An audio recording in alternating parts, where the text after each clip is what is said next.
So this was original, a 3-video series, as you saw in the introduction, a week or so ago.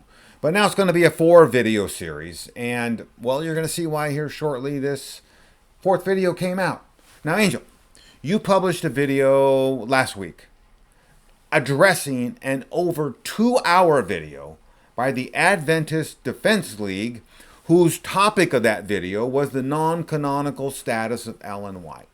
In this over 2-hour video of theirs, proving Ellen White is a non-canonical prophet, they cite Amos 3:7, Proverbs 29:18, and a bunch of other scriptures to support their topic of Ellen White as a non-canonical prophet. Now, the title of your video is what again? Refuting Kevin L. Morgan's attempts to legitimize Ellen G. White as a non-canonical prophet.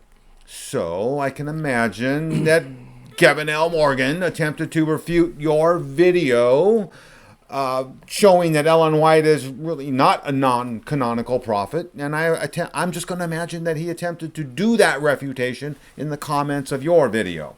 No, instead, he sent word through a third party to tell me, quote, your video is a waste of time. So, but Morgan did actually eventually respond in the comments to your video. And, well, what did he say? Well, rather than address the 5 major factors that I pointed out in my video, I outlined them, refuting their claim that Ellen G. White was a non-canonical prophet. He chose to take the attention off of the main point. The main point in both of our videos is that the status of Ellen G. White as a non-canonical prophet. So rather than addressing the 5 major factors that I outlined here, he chose to take the attention off the major point onto a lesser point. This is a red herring tactic that is designed to make a less important issue rather than the main issue to be under discussion. And so from this red herring tactic, it soon became a case of the tail wagging the dog, which is essentially allowing a less important factor to control the discussion. Let me just say what you said in a different way. Here is an elephant in your kitchen, walking around in your kitchen. The elephant, non-canonical prophet, topic, Ellen White. Here's this elephant walking around your kitchen, breaking tiles on your floor, and here's Kevin Morgan getting on his hands and knees going, hey, Angel, you got a broken tile.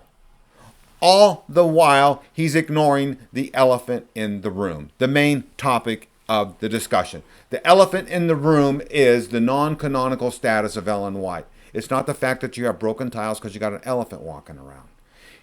Kevin Morgan simply does not address the main topic of your video or his video, which are essentially the same. The status of Ellen G. White as a non-canonical prophet. And so what happens is I notice that he's denying their original position. And so the original position, the lesser issue is that God always has prophets amongst his people to guide them under the circumstances of their time. And I did say this repeatedly in the video, but that wasn't my main point. The main point of my video is addressing the status of Ellen G. White as a so-called non-canonical prophet. And so he enters into your channel, Jim, and he goes on the comment board, and the first question that he asked me is, why didn't you contact me so we could sit down and I could tell you what I believe? Well, I don't have to have him tell me what he believed because they took over 2 hours on their video advocating the position that Ellen G. White was a non-canonical prophet. And he even went so far as to challenge me on this issue that he had advocated such a view. So now we have a 4th video because Kevin Morgan has modified his view and introduced a new topic.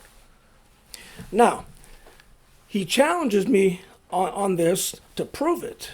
Well, now, Mr. Morgan, this is why I have waited until now to answer your question. You spent over 2 hours advocating the position that Ellen G. White was a non-canonical prophet. Well, rather than acknowledging, say, hey, you raised some good points in your video, and we're going to recant this, and now this is our new position. If you had the integrity to do that, I would have said to Jim, take the video down. They changed their position, and now they have a new position, okay? And so you rightly identify this as prophetic blackouts, which clashes violently with the official Seventh-Day Adventist teaching that God always has prophets amongst his people. Isn't that something? Kevin Morgan responds to your video. Doesn't respond to your video, really. Your video is about Ellen White and her status as a non-canonical prophet. He responds with a completely new topic. Doesn't address the topic of the video of yours, which yours was addressing the video of his, and the topic was Ellen White is a non-canonical prophet. So here we are again with this fourth video. So let me just say this rhetorically. The Seventh-Day Adventism teach prophetic blackouts?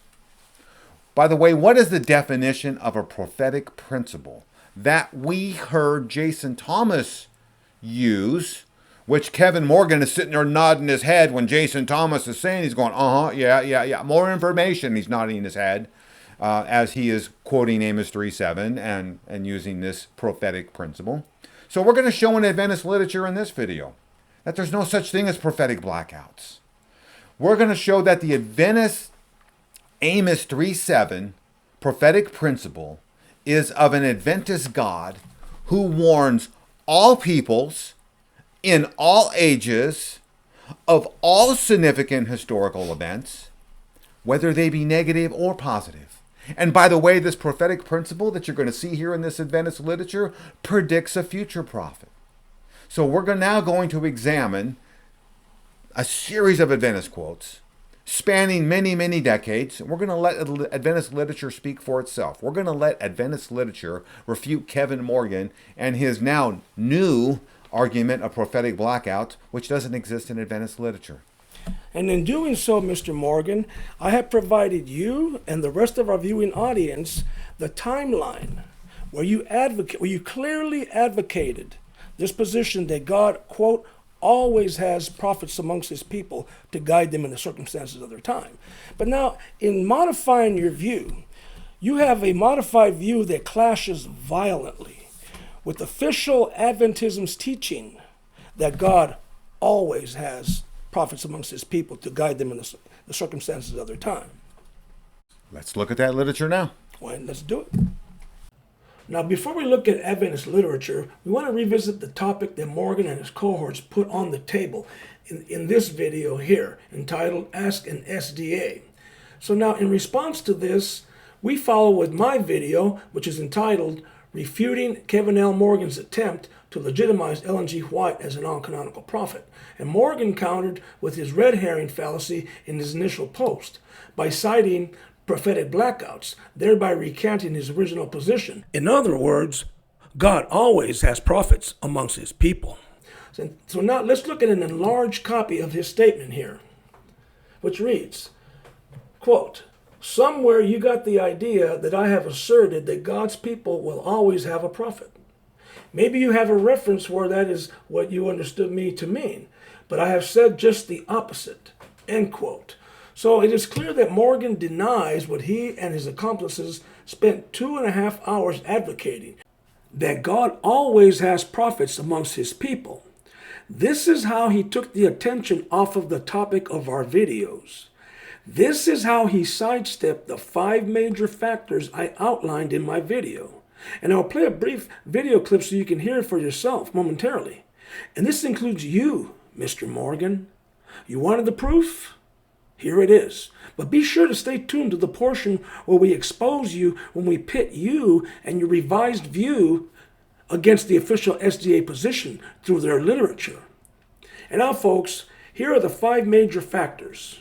1 through 5, you have the different living arrangements between the Old and New Covenant ideologies, number 1 here. So there are several major disadvantages of living under the Old Covenant ideology, which I mentioned. Therefore, there was a need for prophets. I also outlined this, that the ancient Israelites did not have a copy of the Bible in their possession, including that they were illiterate. I also mentioned that there was no closed Old Testament canon, and the New Testament period was a transitional period, and there was still a need for prophets. And lastly, I outlined that there was no closed canon until 397 AD. Hence, no longer a need for prophets. Morgan sidestepped all of this by taking the attention off the topic of both of our videos, which was the status of Ellen G. White as a non-canonical prophet. What he did here was that he used a red herring fallacy, which is a tactic that is used in order to distract from a relevant or more important issue. In the novel A Study in Scarlet, Detective Sherlock Holmes examines a clue, which is later discovered to be intentionally misleading. This leads to Morgan's second fallacy, which is a case of the tail wagging the dog. Notice, what he did here is the subject of both of our videos is the status of Ellen G. White as a non-canonical prophet. And so he sidestepped my refutation of their video by addressing a related but off-topic issue. So this is the tail wagging the dog, allowing a less important or related issue to control our discussion. Now, here is the proof Mr. Morgan asked me for.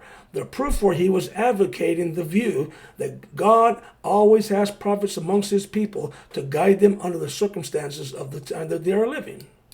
This is the video, and you'll find him advocating this argument beginning at 34.13 in the timeline in my video.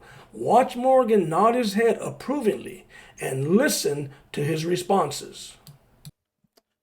You know, there's a verse that comes to mind that I think that about this. There's this principle about prophets. Amos chapter 3, verse 7.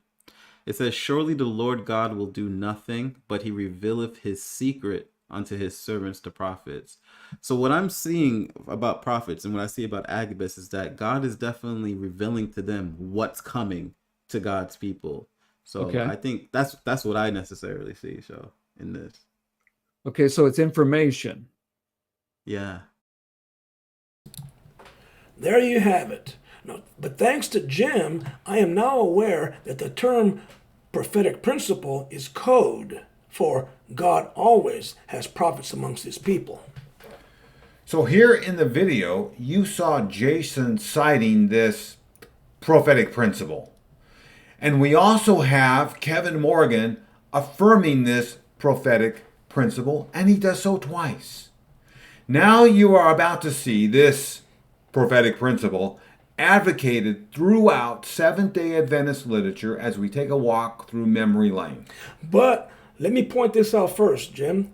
If Morgan did not believe this so-called prophetic principle, that God always has prophets amongst his people, this was the place to say it and correct Jason. Instead, he affirmed it 2 times.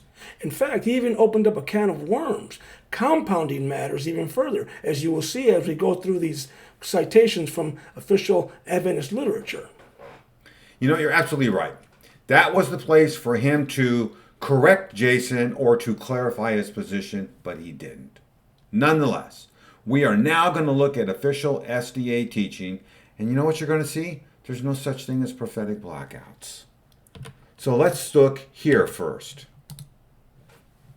All ages, keep this in mind, as you're going to see, have or can expect prophetic warnings, and there is no prophetic blackout possible.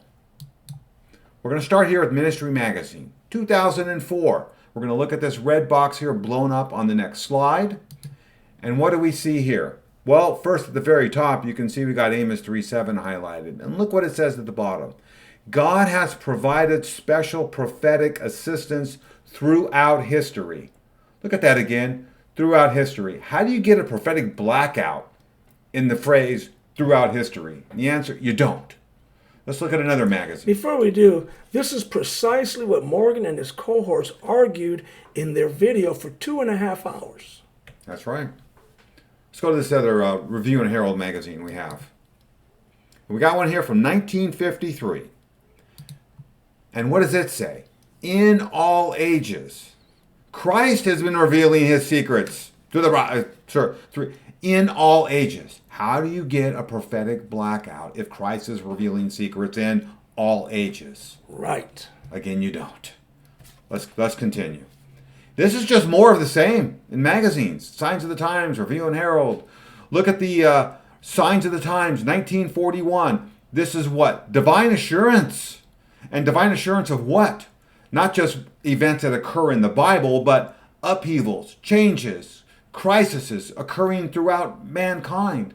Look at the 1955 Review and Herald. Of course, we quote Amos 3:7 again. I like this quote. Look at this. We quote Amos 3:7 more than other Christians. I want to say, of course you do, because you don't quote it properly, as Angel already showed in his first video. And then you're going to see a consistent theme here. Look at the purple text at the bottom.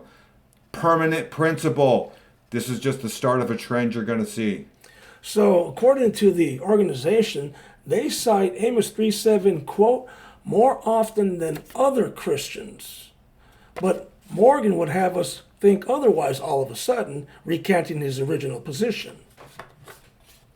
All right, so let's move on to the next, where we have, again, more of the same. Look at the 1980 Advent Review in the upper left-hand corner. We have what? God's uniform dealing with mankind. How do you get a prophetic blackout with God's uniform dealing with mankind? Again, this is what Morgan and his companions argued for 2.5 hours. God always has prophets amongst his people. And this last one here, before we move on to a new topic, the Signs of the Times from 1952. Bible reveals plainly that in all past ages, God has always told man when a great event was near at hand. Past ages. I don't see any exclusions here for any past ages. Again, there is no prophetic blackout, period. God either has prophets at all times or he doesn't. And you know what these magazines say? He does. There's not even an implicit statement that there are blackouts. That's correct. Let's move on to the next area. Now that we proved there's no such thing as prophetic blackouts, we're going to show this. God is going to reveal not only judgments and crises, etc., throughout history, but beneficial actions that may happen to his people. We're going to start here with this Signs of the Time magazine from 1883, and you see this small section. We're going to blow it up here on the next page, and look at what this one says. It says in the middle, he has never done any great work for or among his people. Well, those are beneficial actions. Look at the next block of purple text. Never brought sore judgments upon the earth without sending a warning. So here we have two things happening. And you can see Amos 3:7 quoted in the middle of the page. Both the good and the bad are spoken of here. I just want to know, who was the prophet, if this is true, who was the prophet telling us when Wycliffe in the 1380s was about to do something very good, and that was translate the Bible into English? Where's that prophet, Seventh-Day Adventism? Let's talk about the bad, the purple text at the bottom there. Judgments. Where was the utter judgment? The judgment of the Muslim conquest, starting with Abu Bakr, who was the second caliph of Islam, in 632 AD. And I'm going to say at least until the naval defeat in 1571. Islam ravaged Christianity. Who were the string of prophets from 632 onward warning of the impending Muslim invasion? Cue the crickets. Let's go to the next one. More of the same. Just look at this magazine in the lower left-hand corner. Very short, succinct, to the point. Signs of the Times, 1943. What's it say? Any great thing. God will bring any great thing upon the earth, and its people are going to know about it. Well, let me ask this now. Who was the prophet warning? All right, Seventh-Day Adventists, hold your seat. Oh boy. Who was the prophet warning about the Pope changing the Sabbath? Don't you think that was a great event? That's the only event you guys ever talk about.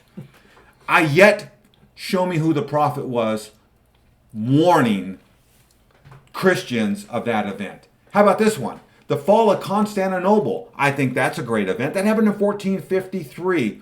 Who was the prophet giving warning for that great historical event? Again, we have more of the same. Notice in 1951, Ministry Magazine, right-hand side of the page. There it is. It's a principle again. And what I said earlier, we keep seeing that repeated. Now look at this one in the left-hand corner. This is going to be an interesting one. You can see it's dated 1939. And what's it say? God does not bring things to pass that affect the welfare of mankind without first giving a warning. Welfare of mankind. That's a very broad statement. So I want to ask this of Seventh-day Adventism. Who was the prophet warning about World War I, World War II, Hiroshima, etc., etc., etc.? Even in written form or orally? Yes. But let me say this. Notice the date of that ministry magazine. It's 1939. Do you know your world history? Do you know what happened in 1932? Hitler became Chancellor of Germany. Hitler is in control of the Nazi government. By 1939, the German war machine is already ravaging Europe. Don't you think that had to do with the welfare of mankind, as you're reading above in the quote? It certainly does. At the very time of this ministry magazine, there should have been a prophet warning what they said in the purple text above. But yet, we don't find one in history, do we? More of the same. Look at 1912. Can I say something? Sure. Notice in all of these citations, you either see the prophetic principle or Amos 3:7, and sometimes both, repeatedly. You know, as you do here, 1912. What? It's a fundamental principle.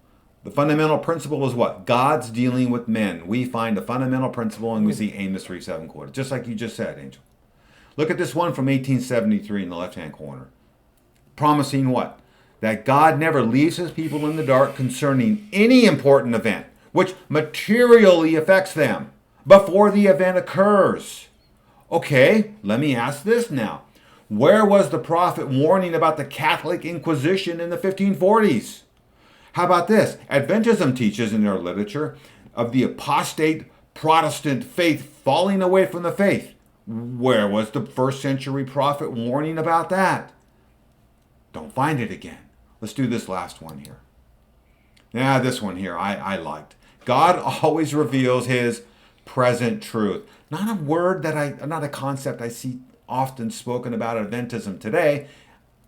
Spoken of frequently of Adventism of yesteryear, but present truth is simply the Adventist teaching of God is revealing truth, which it actually means truth that's not found in the Bible, but truth only relevant for a certain period of time. And they use Amos 3:7 to substantiate that. It's just goes without any further explanation. Now let's bring up this topic. Speaking of the prophetic principle, how about a future prophet? Do you Seventh-day Adventists expect a future prophet? What does your literature teach? Well, let's look at this one here. They got Signs of the Times in 1893. And we're going to blow up these two sections. I'm going to put them together as one on the next page. We have this. So, part at the top, there's your Amos 3:7. And there's your assurance that God's going to let people know. Now look at the second clip. Starts off with, now the second coming of our Lord Christ, Jesus Christ, is an event, right, before which all others great, as some of them, and pale and incident. So we got a future event coming. And then look where the red arrow is. He will warn the world of that great day of his wrath, greater event, coming in the history of the Son of Man. That's an expectation laid out here in Adventist literature that there will be a future prophet. In other words, a prophet who comes after Ellen White. Let's look at the next one here. Actually, look at this one from 1968 on the right-hand side, Signs of the Times. Look at the purple text at the bottom. Again, both of these are speaking of future events and end times. But this, and what they say in the purple text on the right-hand side, we should expect a similar warning, but on a global scale. Everyone's going to be warned of the second coming of Christ. So in other words, we got a future prophet coming after Ellen White. And they even say it more in more magazines. Look at this one here from 1940 in the lower right-hand corner. There's the word principle again. Wasn't this like the third or fourth time I've said this? Absolutely. This is all future prophets and end times. That it's going to be expected, you Adventists should expect a prophet to come after Ellen White. All right, now this one here I like. I think this is interesting. So God's going to reveal his judgments and secrets, as we've seen dozens of times as Adventists misquote Amos 3:7. But I'm going to say this. Yeah, you're not going to see all the secrets of God Except you're not going to see the secret judgment time when you as an Adventist are going to be judged in your investigative judgment. So let's start here. We're going to go August of 1923, Signs of the Times, and let's blow that piece up. So here we have the Adventist warning, starting at the very top. So an event of such solemn import to the whole race as the opening of the judgment hour in heaven. Why? That's just code words for 1844 investigative judgment, which you see in the middle text, the judgment of all the earth. Then look at the text on the bottom. He revealeth his secret unto his servants the prophets, Amos 3:7. The Lord did not let the year 1844 pass without letting his people know that this last grand assize was beginning its sessions. Look what they did here, though. They said, God's going to reveal his secrets. That's the investigative judgment starting. But as I said, you as an Adventist, that's all well and good. You want to know if you passed your investigative judgment. Isn't that the secret you want to know? Yeah, it is. Let's look at the next slide. They said something kind of like this in April of 1916. Here, Adventism is going to walk you, Adventists, right up to the edge of the cliff and stop. Look at this. You think you're going to know about your investigative judgment. And that's what, start reading the text with me, because it leads you to believe you will. The life record of every member of the human race must pass in review before the heavenly tribunal. That's the investigative judgment. But when? Yes, every Adventist wants to know this, but when? Will the time be announced? Suddenly, without due warning from the seat of authority? And now they're leading you up. And this assurance, what assurance? I guess the assurance that I'm going to be told this, right? And then they quote Amos 3:7. But they never tell us. You read the rest of the text. They never tell us. They never tell you when your time is coming up in the investigative judgment. So your God, and Amos 3:7, he doesn't reveal all the secrets. He keeps that secret close to his vest. You don't get that one. All right, let's move on to the last one here. Now, this one here is the most bizarre use of Amos 3:7 I think I have ever seen. We're going to quote it here in this magazine, this Adventist Today magazine, which I recognize is not an official magazine, but you're going to see here on the right-hand side, we got an Adventist pastor. I have an Adventist in good standing here who's going to make some really heretical statements about Amos 3:7 and God in general. Let's read his statements. As a matter of fact, I'm just going to read it all. Start at the very top. The God we see is usually the God we need to see. If I'm a logical person, I need a logical God. If I'm a sensitive person, I relate best to a sensitive God. God shares portraits of himself as we need to see him. God also shares portraits of herself as we need to see her. For God to be God, he or she must be understandable. Amos 3:7. God is a her? By the way, let me just say this here. When I read this, I thought, this is the most bizarre, crazy Amos 3:7 quote ever. I said, what became of this pastor? So I did a search on him. This is 1986. I'm thinking, did this guy retire? Is he perhaps still being a pastor? Here's what I found out. He was fired in 1997. But you know why he was fired? First of all, it had nothing to do with this article. So this article was allowed to fly from 1986 until he was relieved in 1997. Actually, why he was relieved in 1997, you can go search his name and do it yourself, like I did.